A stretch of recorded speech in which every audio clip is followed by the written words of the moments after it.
Number one mistake that's killing your portfolio is you have too many altcoins. We've all been there.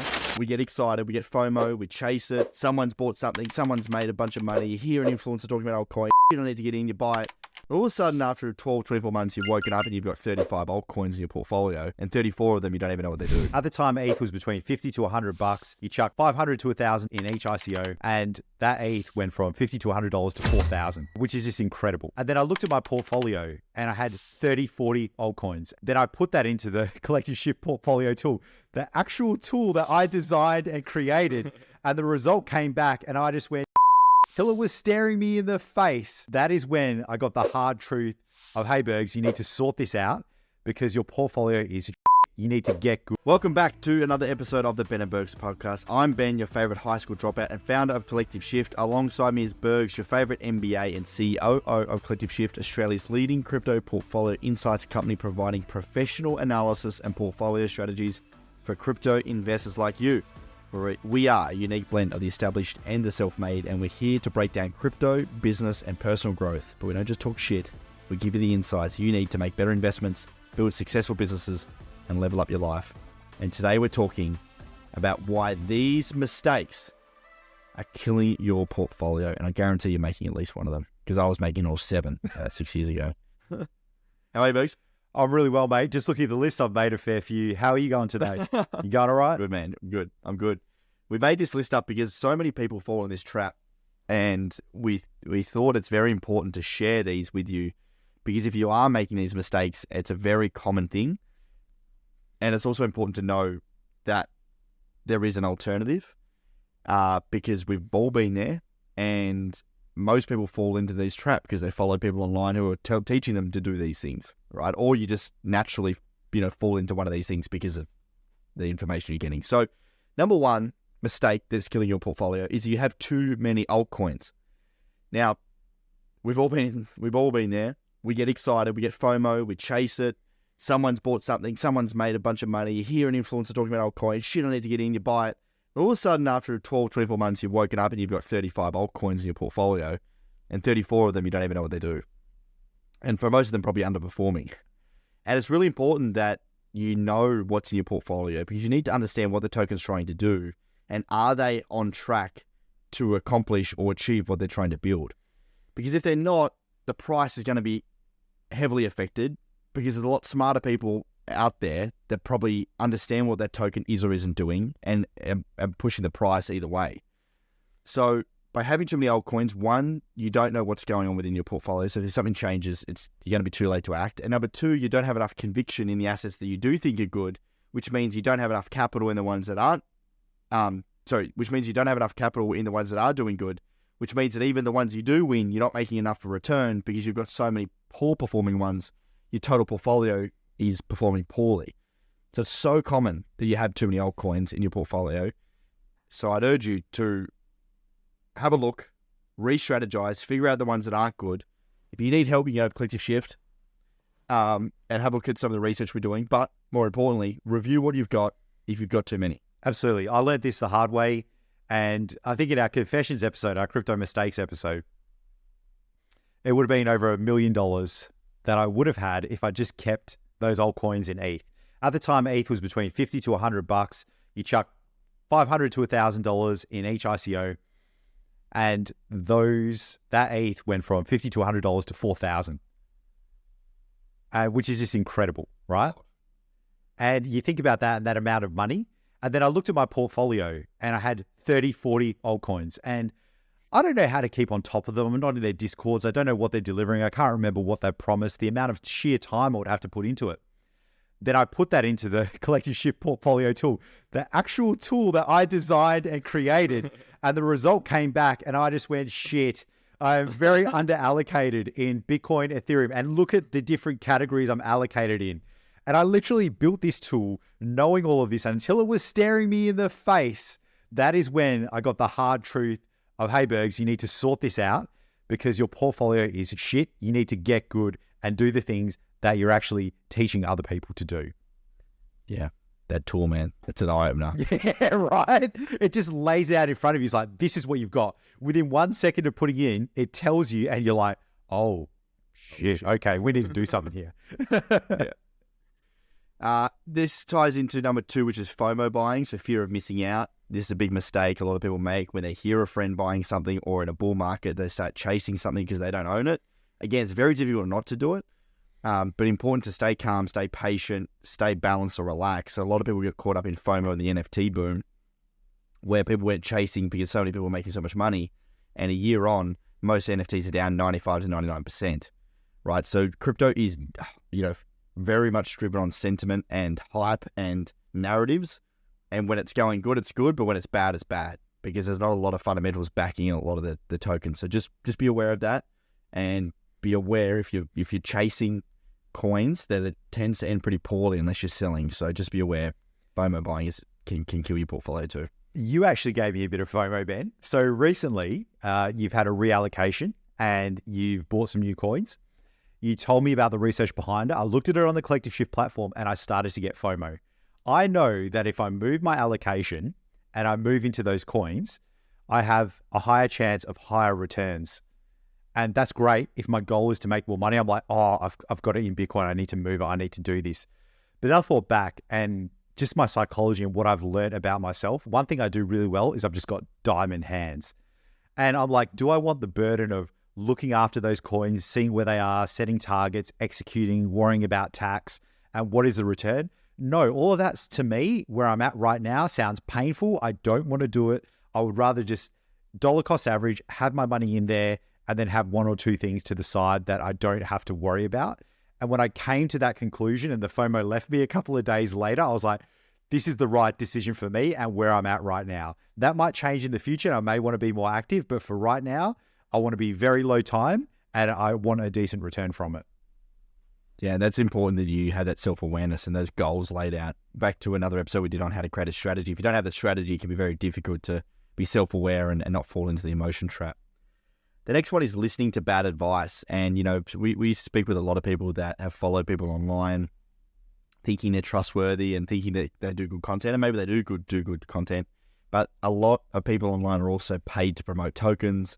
A lot of the people online have their own projects. They do advertising. A lot of it isn't aligned with the same incentives that you have as a user. And one of the biggest things that happened last year was obviously there was a lot of exchange meltdowns. And the cost of listening to poor advice would have been, or not getting the right advice, would be that a lot of people lost a lot of money in those exchanges. Our head of research, Matt, last year put out an alert to our members a week before FTX went under to get your money off to FTX, and it saved a lot of our members a lot of money. Or when UST went to 92 cents, we put out an alert to get money out of UST. Or when USDC started to depeg, we actually did the opposite. Most people were saying this is going to zero. We did the opposite. We came out and said that no, stay calm, stay steady, it's okay. This is not a black swan event. But if you're listening to the wrong advice or wrong people online that are there to create fear and, create clickbait and spark emotion, which is the opposite of what you should be doing. You should be sparking emotion. You should be sparking logic. You can fall in the wrong trap. So finding the right people to listen to, and I'm always going to say Collective Shift because it's the only people I listen to in my own investing, for our own analysts. I fundamentally believe that.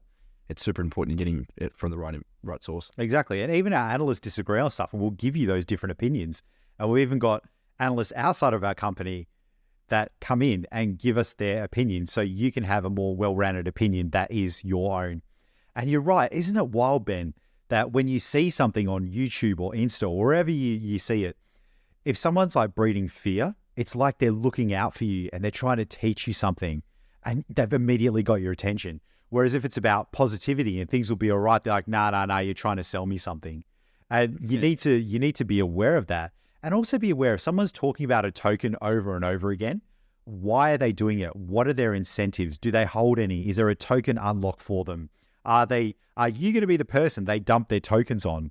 You need to really look at the incentives of why a person would do a certain thing. And if you're unsure, ask them and do your own research into what the allocations are. And a lot of the time, token allocations will be for marketing or for influencers or for teams. And you'll see that within their white paper or coin market cap. So make sure you do your research and you understand. Brilliant. Agree. Next one, trading too much. This is a mistake people try and, we see a lot of people making the mistake of trying to trade, especially in bear markets, trying to make extra capital when the market's boring and quiet, getting too impatient. And yes, you can make money trading, but there's very few people that are good enough to do that. I think it's the numbers like less than 10% of people that actually trade make money. So if you're trying to trade, make sure you're only doing it on small capital sums, splitting out your portfolio. Don't start to invest your long-term portfolio because it's going to kill your portfolio in a bull market, especially if you're not set up and you're not experienced enough. You can lose a lot of money trading, and you can also not make enough money trading. So in a bull market, what we see is actually most people that buy and hold tend to make more money than those people that try and trade, because trading, you're getting in and out of markets where, by holding good assets, you can actually make multiple, double-digit, triple-digit returns on your investments.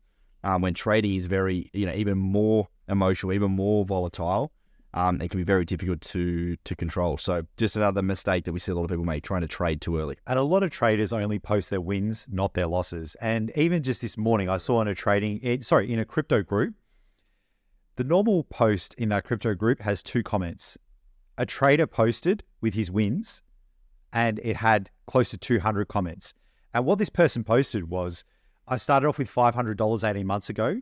I've traded this off to the side. This is my main account. I now have $100,000. And what people see is going from $500 to $100,000. God knows if it's true or not. But people are like, hey, I want to do that. But you have to understand what Ben said about being in that top 10% just to make $1, let alone being in the 1% and being profitable and having it as a full-time job. What it actually takes, what that journey's like to manage your psychology, to have the tooling, to understand the environment. You have to be full-time for a very long time to get to that level. And I've learned this the hard way. I started off, I'm like, well, crypto is trading. I'll do some technical analysis. I'll get in, I'll have a margin account, I'll have everything. And what happens? You get wrecked. You don't understand. You have to sit in front of the screen for hours a day. You don't get to see your family or your mates. You have to turn your emotions off, which then affects the rest of your life. And you need to decide whether you want that life or not. Trading too much? Absolutely no. Spending maybe a couple of hours and learning a bit about charts for an entry for holding coins and investing? Absolutely. Yeah, spot on. You get sucked into the dream with trading, I think. I've seen it so many times. So many people, there's a lot of slimy people out there that will sell you, stuff to hopes and dreams. And just look at the facts. There's published research on how many people actually make money. And just think to yourself, what do I have to be to get that 10%? And it is a lot of effort. It's a full-time job. It's literally like doing a uni degree. Like, would you do a degree just to be a profitable trader in 3 years? And you want to do that for your life? Give up all that time? Probably not. And if it was that easy to turn $500 into $100,000, everyone would be doing it. That's right. Everyone would be rich. And these people wouldn't be selling courses. Yeah, exactly. Next one, chasing high yields. A lot of people like the idea of earning a return on their crypto assets. But for most tokens, the token economics aren't great, like we just spoke about in a previous episode around the supply of new tokens. So just be wary when you're staking your crypto and earning a yield. Look at the token economics, because a lot of tokens that offer those staking rewards are actually printing new tokens every day, which is not necessarily pushing pressure up on the price. It's giving you more tokens, but the price is being pushed down because of the new supply. So just be aware of that. If you're chasing staking returns, be aware of the token economics. And anything super high risk, like, anything that's above 8%, I'd be looking into, especially if you're looking into like DeFi farming and all the sorts of different high risk, higher advanced strategies. Just be aware that the deeper you go into that space, the more risk there is. And, just because something offers a percentage return doesn't mean it's actually going to play out. And ask something is too good to be true, it usually is. Exactly. And ask yourself how. These guys are promising me 10%, 20%. How? Where's the money coming from? With a bank, other people put their money in there. They lend it out. There's, fractional reserve, all that kind of stuff. You understand the how. You get it. It's regulated. Right. You got DeFi. I'm putting my money in there and you'll give me a return. How? Are you doing some kind of loan thing? Is that legal? What are the implications here? Do I have to then lock up my tokens in a smart contract for a certain period of time? How long does it take to get that out? What is the contract risk? What is the risk they will steal my money? Am I, like, if I put ETH in there, like, that's perfectly good off to the side and I'm risking it for 5 to 6% to lose my entire stack? No, thank you. Yeah. You need to ask yourself, like, how am I being paid and what is the risk to me? This is what a lot of people fell in the trap of the Luna thing, when Luna was, offering 20% no risk returns on the UST stablecoin. how? Yeah, where are you getting That's a that great extra question. cash from? Like, please explain. Next one is not exposed to the right sectors. So again, comes back to the dashboard that we're talking about on the Collective Shift platform, where you can get an understanding of where you're exposed to. Not only getting exposed to the right sectors, but being overexposed or underexposed can be a big thing. So you might end up owning only Ethereum tokens and layer 2 solutions and tokens built on Ethereum, and now you're very, very much exposed to the Ethereum network. So understanding that is really important to help you diversify. And then also, looking at sectors that we like, like liquid staking and scaling and gaming. Like, are you exposed to the right sectors leading into the bull market? Because if you can get on the right sectors and the narratives are right, your portfolio's gonna be looking really good. And this is really important because we tell people, buy your Bitcoin and Ethereum. That's great. And once you've reached that point and you're comfortable and you understand a bit more about crypto and how hardware wallets work and how exchanges work, now it's time to branch out. And you need to decide, what are the areas I understand and I want to invest in? Is it, like you're saying, Ben, is it gaming? Is it infrastructure? Is it DeFi? Is it layer 1? Is it layer 2? Look at those categories. You can jump on the platform and we've got them listed there with our analysis against them. And you can get exposure to those specific sectors before the bull run hits, which is a great way to structure. Yep, spot on. Last but not least is don't have a strategy. So this is a really important one. If you haven't listened to the episode yet, go and listen to episode 84, How to Create a Winning Crypto Investing Strategy. This is a really important one, and it's probably the biggest thing that will kill your portfolio, because you won't have the ability to make money if you don't know what you're doing in terms of what your goals are, what your risk appetite, what your sell strategy is, at what time will you sell, how will you sell, all these sorts of things you need to get knuckled down. And we've been working with a lot of our clients at Collective Shift for a long time now in creating, a process that we've created to help you create a strategy. And we do that with all of our new members. But if you want to do it on your own, you can go and listen to that podcast, episode number 84, How to Create a Winning Crypto Investing Strategy. That'll walk you through step by step on how to go out and actually create this strategy that we've put together a list of questions that we've come up with over the past 3 years to help you with your own PDF document that you walk away with to walk into the next bull market and win with. And it's so important. It goes from go to woe. It's not just think about these things and buy them. It's where are you buying them? What are your sell targets? How are you going to layer out? When you layer out, what are you layering out into? Is it fear? Where are you going to store it? And then obviously, what's your goal? What are you going to do with the money? So a lot of thought has gone into this. It doesn't take very long to do this. And once you've done it, you're like, wow. And it brings you such clarity. Yeah, I totally agree. So there they are, folks. Why making these mistakes are killing your portfolio. Quick recap: too many altcoins, FOMO buying, listening to bad advice, trading too much, chasing high yields, not exposed to the right sectors, and not having a strategy. They're the top things we think that you need to try and fix. Hopefully, you've learned a few things there. Let us know if you resonated with any of these. I certainly have done in the past. I think Bergs has too. Yep. And maybe you have some friends that resonate here, or maybe some friends, family, maybe some people in crypto that that you think will find value in these. We'd love for you to share this episode with them. You can send a link, WhatsApp it to them, message it to them, tweet at them, whatever it might be. We'd love for you to share with these episodes as it is the way we grow the podcast and get the message out there to help people invest in crypto the right way. Absolutely. Bergs. Mate, you've nailed it. And if you've got crypto mates, send this to them. Everyone needs a reminder all of the time. You need to check in. You need to make sure you're not making these mistakes and correct them before it is too late. Yeah, bang on, man. Great. Thank you, everyone. As always, you can follow us on Twitter at BabybackBerg and at BenSimpsonAU. And we've got a podcast Twitter at Ben and Bergs. You can search up. Got some nice little reels and little clips coming out, Bergs. We've been, you've been putting those together. Upping the game, mate. Good. It's looking like Thanks, everyone, for listening. We'll see you next episode.